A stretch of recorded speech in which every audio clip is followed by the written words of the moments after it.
One of the things I hope you understand is Republican voters, I ran for office. I lost. It didn't work out for me. God didn't have that in his plans, and that's okay. But I learned a lot having run, a lot. And one of the things I learned is people get really pissed off when they feel like they're being sold out.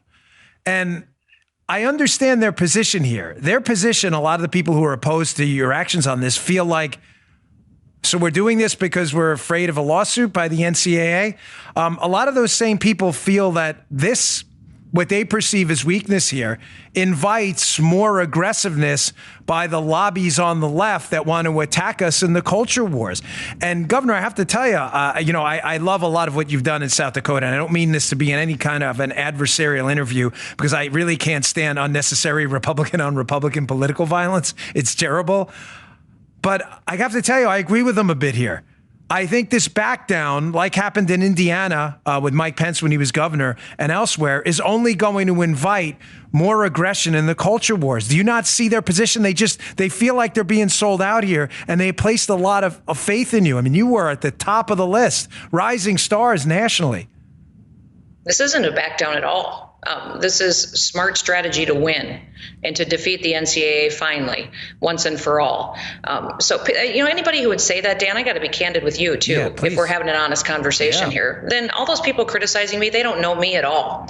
Years ago, I fought the federal government to make sure that girls only played in girls' events, that boys were only in boys' events. It had to do with the sport of rodeo, and USDA, the United States Department of Agriculture, which had jurisdiction, was telling them they had to open up all events to all genders and all sexes. And I stood up with rodeo and I fought them. And I was the only one that did that. There wasn't a congressional delegation or other governors behind me. I fought alongside of rodeo and made sure that we kept girls' events for girls and boys' events for boys. So I have a long history on this issue. I've been doing this before anybody else was really talking about it.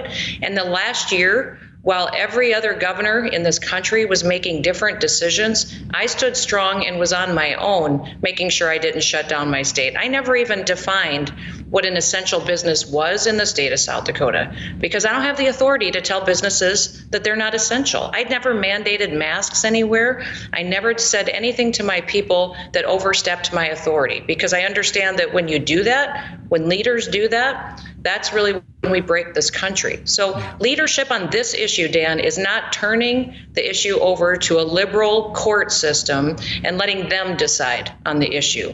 And that's what I would be doing here in the South Dakota. If I signed the bill as it was presented to me, I would have to face punitive action, and then I would sue, and then I would lose. If I look at the strategic approach to this, it's to win. It's to win on this Defend Title IX Now coalition that we're building, get leaders on board, and get enough states so that they can't punish one state and make an example out of them like they did in North Carolina. That's what we need to avoid. And Dan, we do this strategy all the time and have for years on pro-life issues. Yeah. Listen, we all want a ban on all abortions. We just don't think it's right. But you don't see governors in every state bringing an all-out abortion ban, because we know we'd face challenges in the court system and set the whole movement back. Yeah, but can I interrupt for a minute? I don't mean to be rude, but that's my point.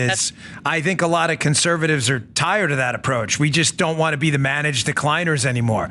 Right. So I think you're making my point, not yours, that's what's bothering a lot of conservatives out there now, is that they believe in things like life and protecting life, and they're tired of, capitulating in these little small battles, saying we'll win the war later, and we never win the war. The war never comes. And I think that's why people are so upset about this. And, regarding examples in states, Idaho passed a similar bill, and they stuck by their guns on that one. They passed that bill. It's caught up in legal action right now, and not a single person in that state is being protected right now. There's no women's sports is not protected in Idaho today. Yeah, but there's no examples of student athletes in Idaho that are being prevented from playing in the NCAA unless I'm missing something.